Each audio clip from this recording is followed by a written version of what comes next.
Je m'appelle Léa et j'ai 40 ans. Je vis dans une vieille maison côtière près du port, un endroit où le sel dans l'air laisse une légère pellicule sur les fenêtres et où le vent siffle comme un vieil ami qui tente d'attirer mon attention.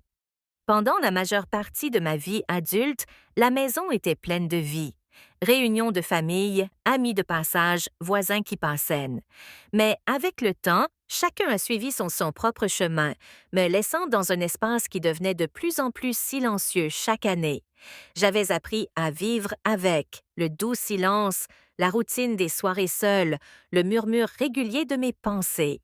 Puis, il y a quelques années, la vie a basculé à nouveau. Pas dramatiquement, pas de quoi faire les gros titres ou susciter des applaudissements. Tout a commencé par un simple coup à ma porte. Et derrière cette porte se trouvait Liam. Ce n'était pas mon fils, non biologiquement, non légalement, non au sens traditionnel du terme, mais il était le fils d'une amie chère, une femme généreuse, brillante et stable, qui avait porté plus de fardeau qu'elle n'en méritait. Lorsqu'elle décède subitement, le monde semble cruellement vide pour ceux qu'elle laisse derrière elle. Liam, qui avait à peine 20 ans à l'époque, se retrouve à la dérive. Le monde peut être dur envers ceux qui sont jeunes, en deuil et soudainement contraints de se débrouiller seuls. J'avais une chambre libre, j'avais de la place. Je devais offrir. Pas le genre d'aide dramatique dont on parle dans les poèmes, juste une aide simple, des repas, des conseils, de la compagnie quand il en a besoin. Alors je l'ai invité à entrer. Ce que je pensais être une solution temporaire est devenu quelque chose de plus permanent, mais pas comme je l'avais prévu. La vie s'est simplement tissée selon un schéma. Aujourd'hui, 4 ans plus tard, Liam a 24 ans. Il est grand, fatigué la plupart du temps, surmené par ses 2 emplois à temps partiel et ses cours du soir au lycée technique.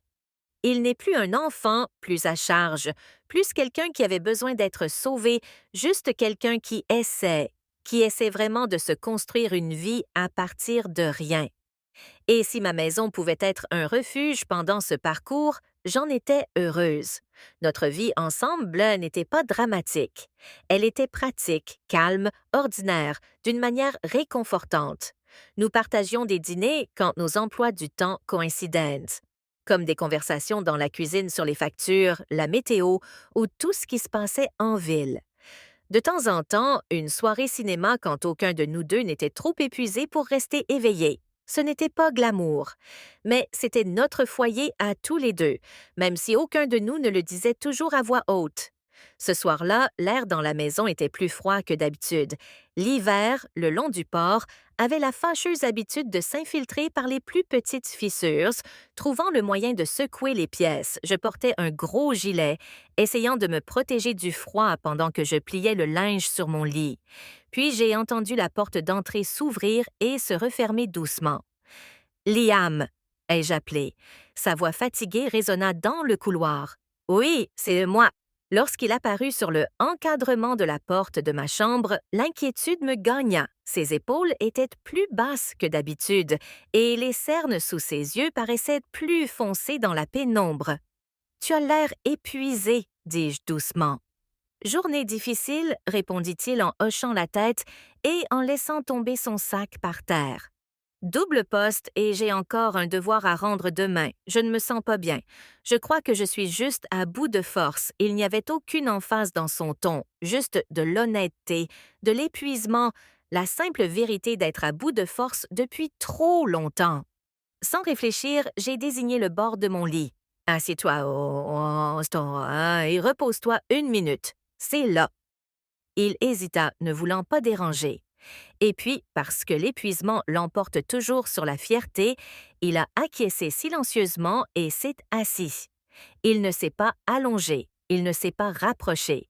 Il est simplement resté assis là, les coudes sur les genoux, fixant le sol comme si le grain du bois recelait des secrets dont il avait désespérément besoin.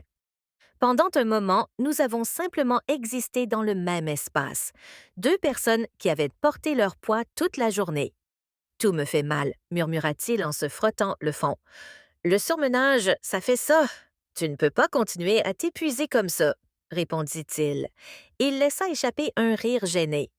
Je n'ai pas beaucoup d'options, peut-être pas maintenant. dis-je doucement. Mais tu n'es pas obligé de tout faire seul, pas tant que tu es sous ce toit. À ces mots, son regard s'adoucit, légèrement. Après quelques minutes, le chauffage se mit enfin en marche, grinçant comme de vieux os. L'air de la pièce se radoucit peu à peu. Tu veux une couverture? Demandai-je. Il secoua la tête. Il avait juste besoin de s'asseoir. Je vais dans ma chambre dans un instant.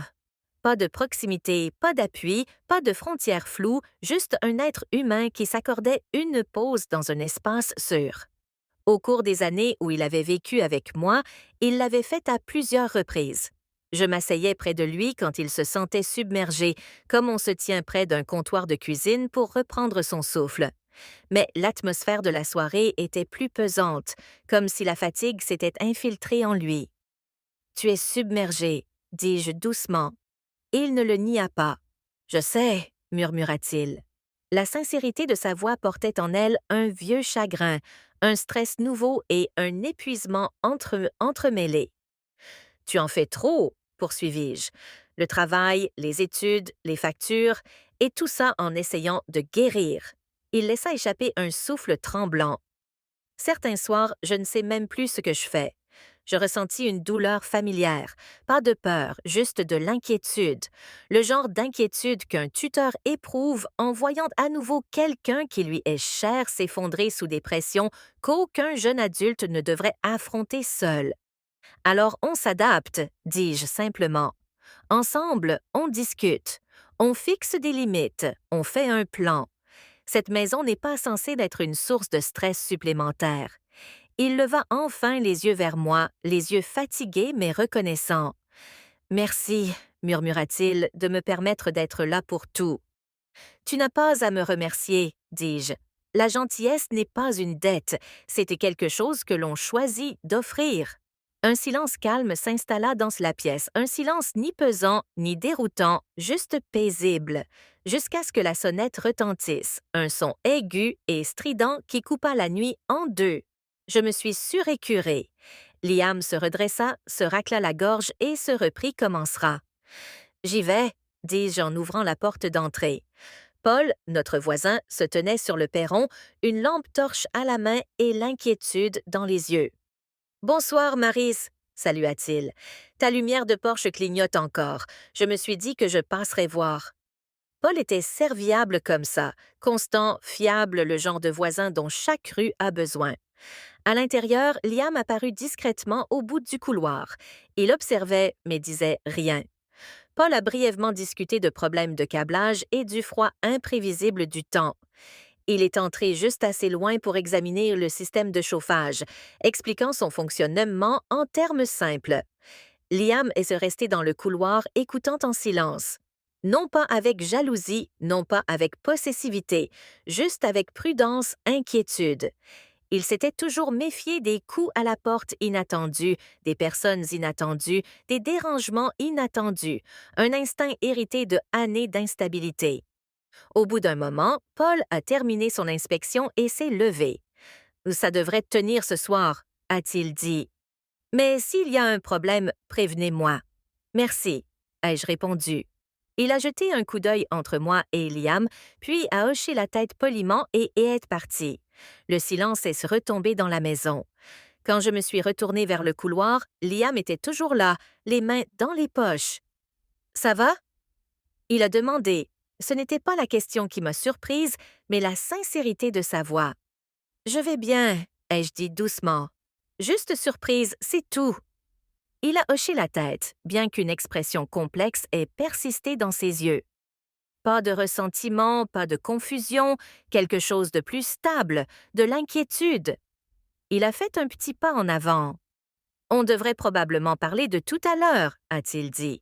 « Du fait que j'étais assis dans ta chambre, je ne veux pas que les choses se compliquent entre nous. » « Ce n'est pas compliqué, » l'ai-je assuré. « On a juste besoin de mieux se comprendre. » Il a expiré lentement. « Je ne veux pas trop dépendre de toi, je ne veux pas brouiller les pistes. Tu m'as plus aidé que quiconque l'a jamais fait, et je ne veux pas gâcher ça. » Mon cœur s'est serré, non pas par malaise, mais par empathie.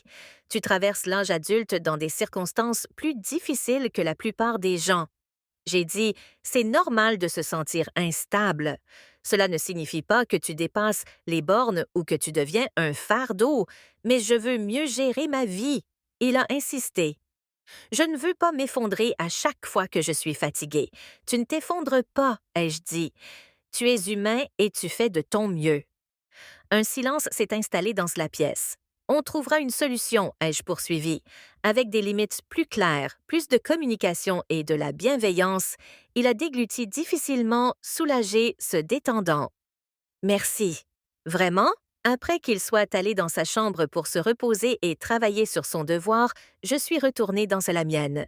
Je me suis assise au bord de mon lit et j'ai contemplé la lueur de la lampe. Prendre soin d'une personne dans le besoin, véritablement prendre soin, est délicat. Non pas à cause d'une confusion amoureuse, ni à cause d'une mauvaise interprétation, mais parce que la dépendance affective peut devenir lourde des deux côtés si elle n'est pas exprimée. Je l'avais accueilli par loyauté, compassion et responsabilité humaine. Il avait accepté ce soutien avec humilité et une profonde gratitude.